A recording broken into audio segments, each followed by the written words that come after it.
This Defeating Adventism video is going to feature Ellen's Big Bible.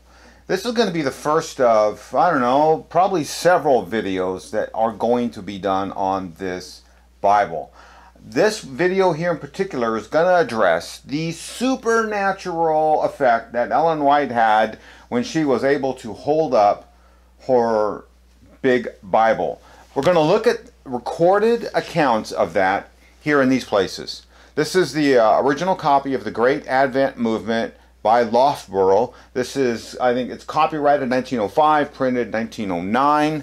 We're also going to look at another account of it here. Ellen White's grandson, Arthur White, and you'll see he even signed the book for us. So nice of him. And a very recent account on the life of Loughborough, written by an Andrews University professor from 2014. We're also going to look at a clip from the White Estate where they show and feature the Big Bible. That's about 116 years of documented evidence proving, at least in the Adventist mind, that Ellen White did, well, what's recorded. She held up this big book.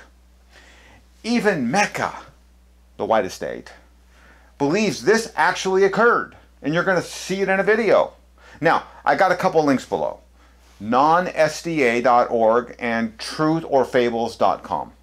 nonsda.org publishes, you can go look at the link, what they think is a feasible a way that she held this big Bible.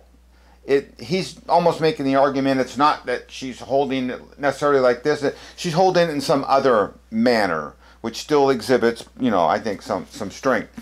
Truth or Fables was showing an excerpt from the famous 1919 GC report, where GC President Daniels was even expressing doubt about it. But he did say in the report that the Bible was held with an outstretched hand. So I'm not going to prove or disprove the accounts. They come from this book. They're sourced in this book. They're sourced by this famous Adventist historian. I know some Adventists say, well, yeah, he played fast and loose with the facts. Well, you only want to say that now that he's being questioned.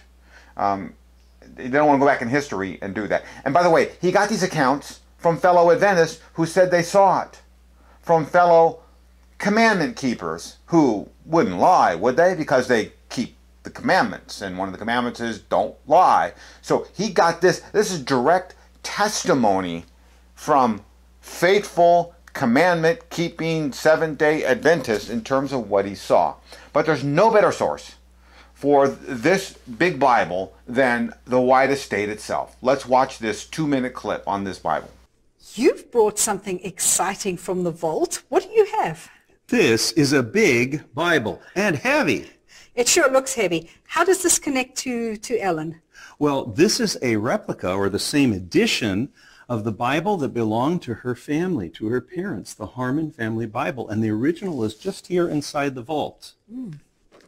Now, did she have any visions about the Bible? How did it connect? Well, not about this Bible, but she had a vision in their home early in 1845, when in vision she walked over, and this was on the family altar, they read for it for worship.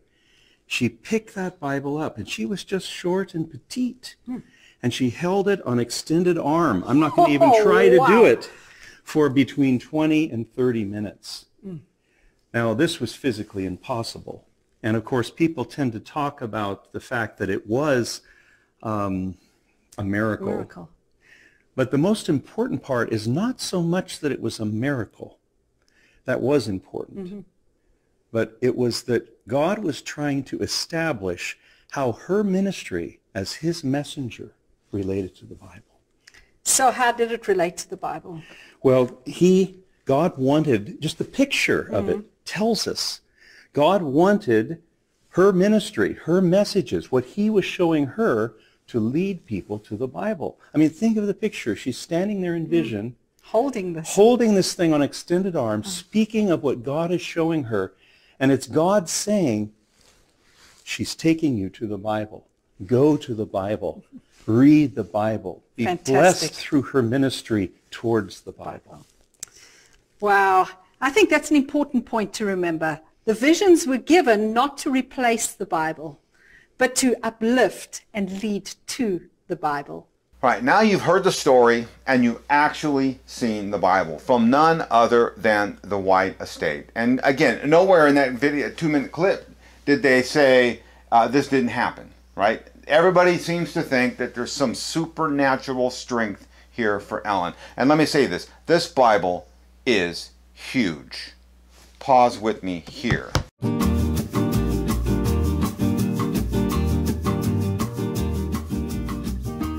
Here is that very same Bible you just saw in the White Estate. This is it.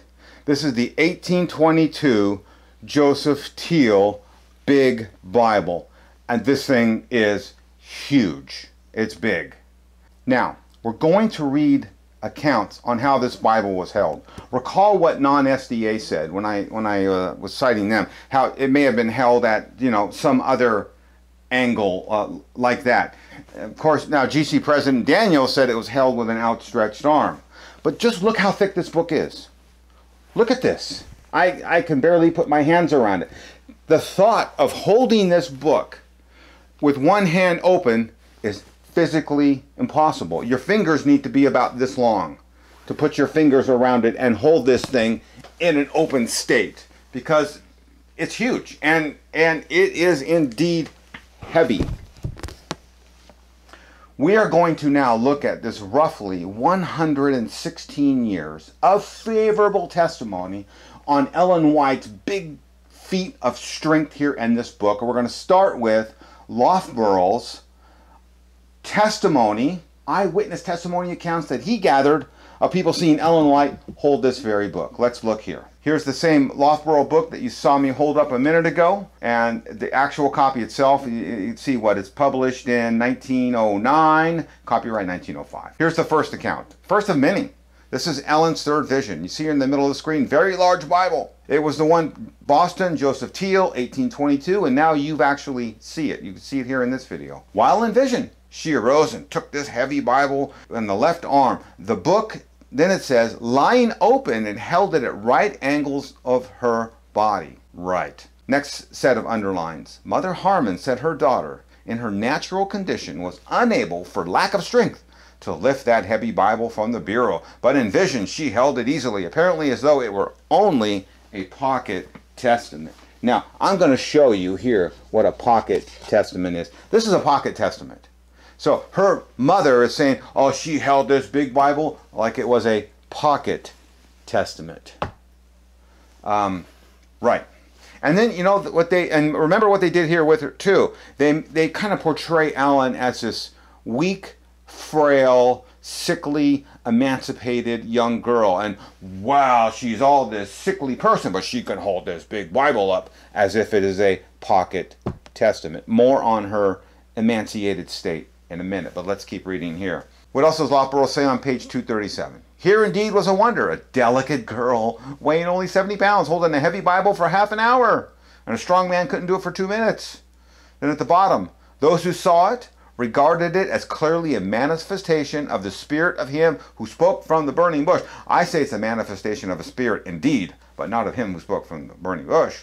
Such manifestations as these, it says in Miss Harmon's third vision, were known, carried convincing proof that the power more than finite was in her visions. And I agree, she had a power more than finite in her visions. It's just not from the God of the Bible. Page 237 at the bottom. Now we're going to advance to another account, the Topsham vision. And it says here on page 238, Frances Lunt gives her account. Miss White had a vision. It was the first time we ever saw her in vision. One of those old-fashioned Bibles. There it is again, the Teal family Bible weighing 18 pounds. This big Bible was taken from the bureau by Sister White. Another peculiarity of the manifestation at that time was the position of the book. It was held on her open hand at an angle of 45 degrees. Pause with me there. You saw me hold this Bible up. And like I said, unless your fingers are this long, you can't hold this thing open in your hand. I've already tried. You can't do it. Let's continue reading. And then she goes on to say here, it was held in her open hand, an angle 45 degrees, and no one else was able to hold any book at any similar angle without it slipping at once from their hand. But Sister Harmon held this Bible at the angle for several minutes, as firmly as though it was stuck to her hand. She's passing, meanwhile, one to another in the room. Oh, what a wonderful display of prophetry we have here. Page 238 continues. The bottom. I was 15 years old in 1845, and was present at the time Sister Harmon first visit to Topsham. She took up the great family Bible, held it in a position in which none of the others could hold it without it slipping off at once. Sister Harmon was in vision over 2 hours. It was the most wonderful manifestation of the power of God I ever witnessed and saw in my life. And then it says here on page 239, such manifestations convinced the candid that some power more than human was controlling the instrument. I agree. There was some power more than human controlling the instrument, and that's where we're going to go here in a minute. Now, we're going to look at this book. We're going to look at these 3 books, like I mentioned. We're going to look at this book from her grandson. And here it is by Arthur White, and like I showed you earlier, Arthur White did us the benefit of actually signing it for us. So let's look at Arthur White's account here. Here's the very book that I just held up, signed by Arthur White himself. This is volume 1 of a 6-volume set that I have. And here on page 92, he says this: the large family Bible, now in the vault, of course, is the White estate. And there it is again, Joseph Teal, 1822. Very same Bible you see here in this video. It says here, it was also the large Bible held in vision in the Harmon family home early in 1845. Right? On that occasion, she held it up, etc. We've already seen that account. Then he goes on to say on the next page, and for as she was in vision, she had no direct knowledge of what took place. At the time of the event, she weighed about 80 pounds. When I saw, talk to me about what biblical prophet went into vision and came out of it and said, oh gee, I don't know what happened. Somebody please tell me. Prophet Muhammad did that, by the way. I know that. You know, he had his recorders around him doing that. So I think Ellen White is more of a prophethood similarity to Prophet Muhammad than she does any prophet in the Bible. But of course, Ellen White's a false prophet. Next, we're going to move on to this book here. This is written about J.N. Loughborough by a Adventist professor. So let's look here. There's the very same book that I just held up, and it's actually copyright 2014. Very recent book. Look who it's by. Brian Strayer. Keep that in mind. But let's read what I found in this book. And I found this on page 330. Regarding the prophetic ministry of Ellen White, Loughborough's descriptions of the physical phenomenon, which we just saw, by the way, White, while she was in vision, 3 shouts of glory, superhuman strength, no breath, vacant stare, quoting text from a heavy Bible, etc. These feats did what? They became the church's official view of her divine inspiration for more than a century. Oh, it's not that she passed the test of a prophet in the Bible, which all we have to do is just look at her predictions in the future and say, did they come true? The answer is no.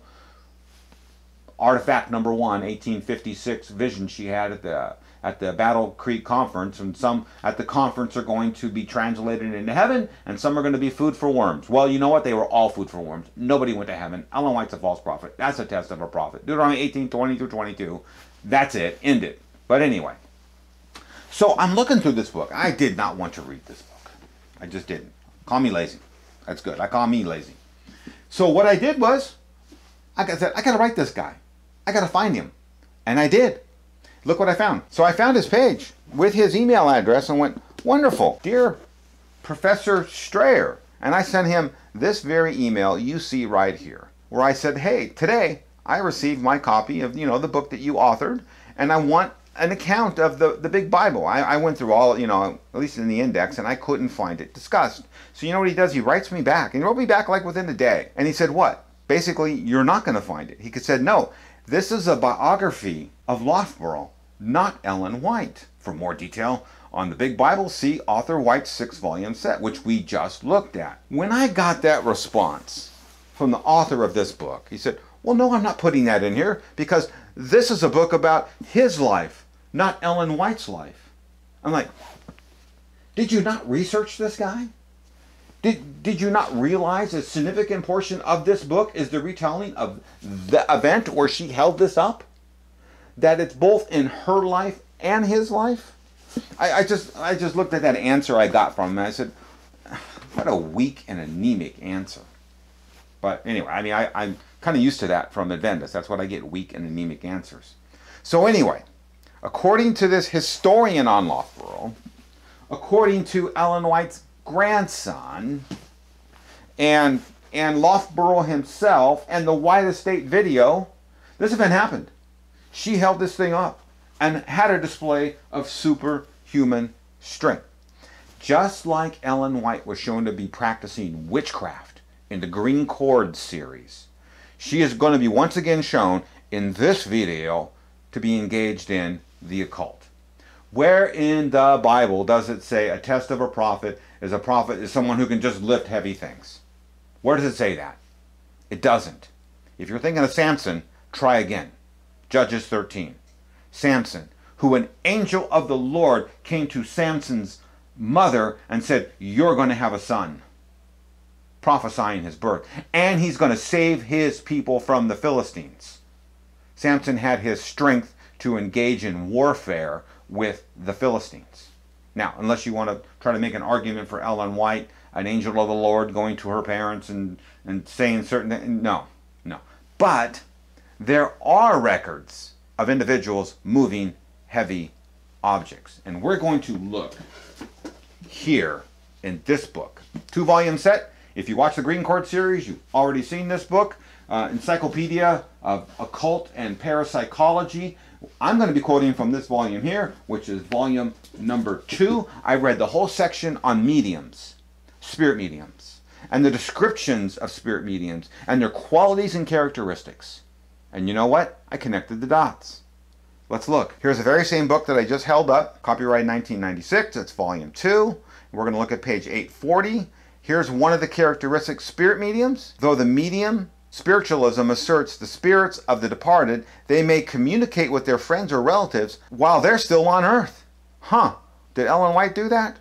Go watch Defeating Adventism number 40. When James White died, Ellen had an encounter with dead James White, who gave her advice, which she then followed. But the Bible has some very pointed things to say about consulting spirit mediums. 1 Samuel 28. Saul did that very thing, and he was told he was cursed for doing it. Look at Deuteronomy 18:9 through 12. Deuteronomy 18:9. You shall not learn to follow abominable practices of those nations that is surrounding Israel at the time. Verse 11, or a medium or a necromancer or one who inquires of the dead. Ellen White did that.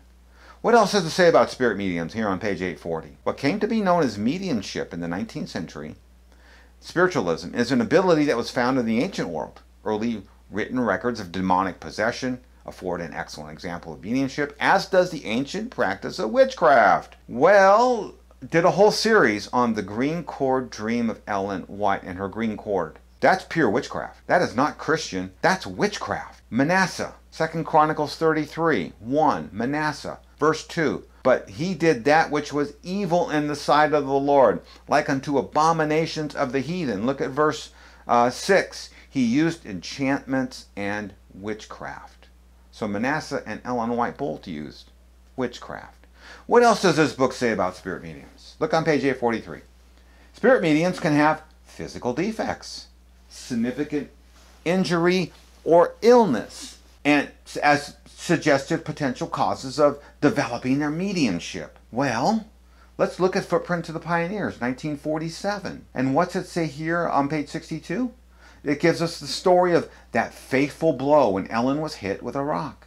It not only changed the career of the girl, it set in operation a train of events which were to bear with great effort upon the course of the gospel to the world. The gospel to the world. This getting hit with a rock in the face? But let's keep reading here. Page 63. Ellen was then a girl of 14, frail and emancipated.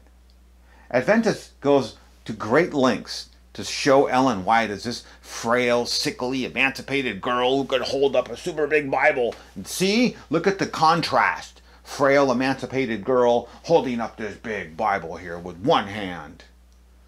That's a characteristic, as we just saw, of mediumship.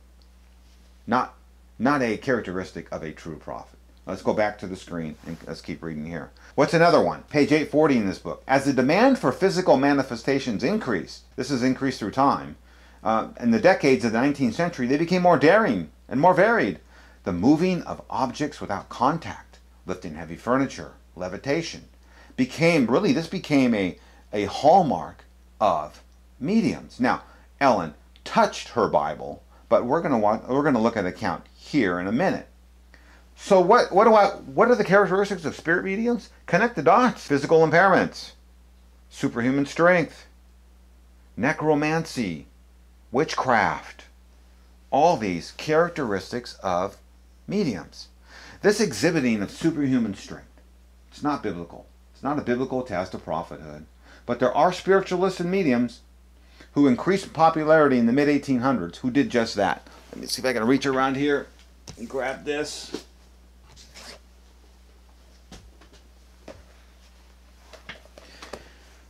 While conducting research in this video, I came across this book. Fascinating book. This is on my to-read list now. I got to read this. It's a book about Victorian women, of which Ellen was one. Victorian. Queen Victoria of England. So the whole era is known as Victorian. Ellen White is a Victorian woman. The author calls here Victorian women and the theater of trance. Very interesting.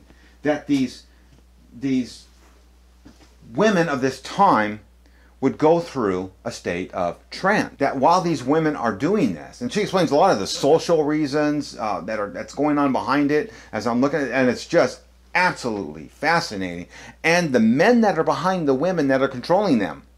And I thought, James White. I mean, this just fits. I actually sent her an email. I haven't heard back from her. Don't know if I will. It's already been probably 10, 15 days, and I haven't heard back from her. Because I asked her if she considered Ellen White as part of her research, because she fits the characteristics of a theatrical performance of one in trance. I instantly think of the Joseph Bates visions.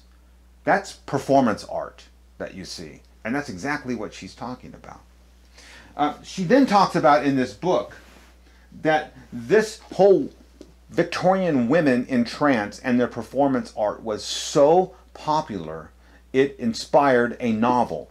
Here is that novel. It's called Trilby, and this is the actual book printed in 1894, and I just started reading it. I don't usually spend time reading novels. I think it's a waste of time, but I'm going to read this one because what we have here is Trilby, who is going to be controlled by Svengali in her trance and performative states that she's going to perform in Paris. I thought, this is just amazing. We're going to look at a page in this book of a contemporary of Ellen White and read along with me here.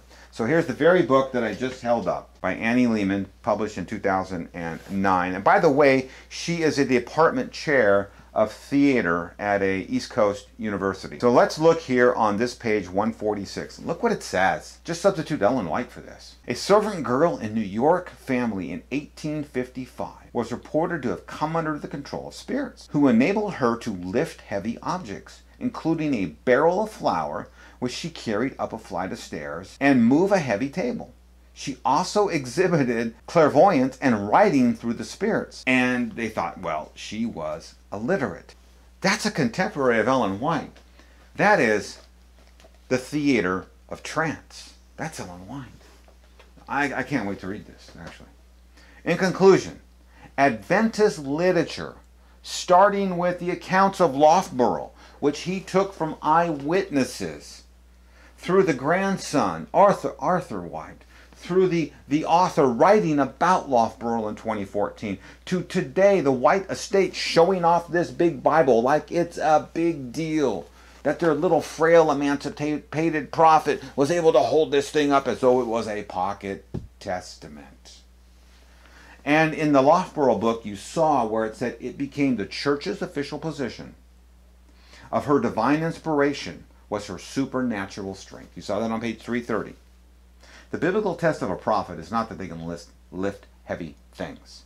The biblical test of a prophet is, well, we're going to test the words of the prophet to the Bible. Jesus told us to do just that and to be fruit inspectors. I've already tested the words of Ellen White to the Bible, and Ellen White fails. Ellen White is rotten fruit. Let's look with me here on the last slide. Matthew 7:15-20. Beware of false prophets who come to you in sheep's clothing, or form dress even, but inwardly are ravenous wolves. You will recognize them by their fruits. Okay? Are grapes gathered from thorn bushes? No. Or figs from thistles? No. So every healthy tree bears good fruit, but the diseased trees bear bad fruit. A healthy tree cannot bear bad fruit, nor can a diseased tree bear good fruit. Every tree that does not bear good fruit is cut down, thrown into the fire. Thus you will recognize them by their fruits. Ellen White is not a true prophet. Ellen White is a false prophet. All we have to do is inspect her words and her teachings, and we see they are not in accordance with the Word of God.